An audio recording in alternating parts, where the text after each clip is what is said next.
Ito naman pumunta tayo sa ganda ng bansa. Talaga nga namang napakaganda ng ating bansa at napakalaki ng potensyal na ito sa turismo. Alamin natin ang mga natatagong ganda ng ating bansa sa Tuklas, Pinas.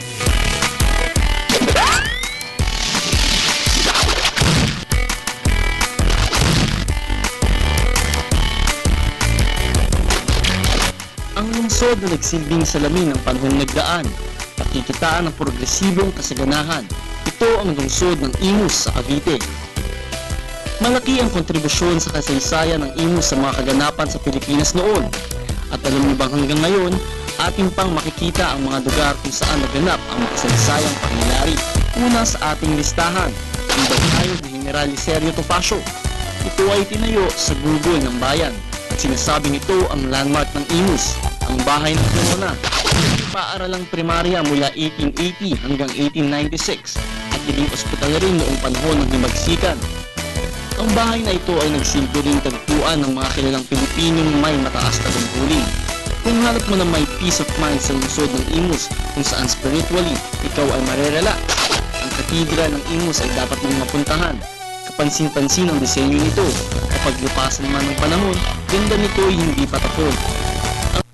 Ang Imus, isang pook na kung saan ginawa at kinumpuni ang mga baril at lantaka ng mga manghihimagsik sa ilalim ng pamumuno ni Emilio Aguinaldo. Itinatag ito ng isang Chinong panday na si Jose Ignacio Paua na naging general noong himagsikang Pilipino laban sa Espanyol at labanang Pilipino-Amerikano. Ang tagumpay sa labanan sa pagitan ng mga Pilipino at Espanyol na nagsilbing inspirasyon sa mga revolusyonaryo. Ito ang labanan sa Imus, kung saan sa labanang ito nahulog ang sable de mando ni General Aguirre ng Espanya sa pamumuno ni General Aguinaldo at Colonel Jose Tagle. Labanan sa Pasang Santo. Ito ang labanan na kung saan si General Principio Aguinaldo, ang nakatatandang kapatid ni Emilio Aguinaldo na nanunong pansamantala, ay nalublok dahil sa kanyang tinamang suga na kanya ring ikinamatay noong ika-24 ng Marso taong 1897, taong 1898, ika-28 ng Mayo.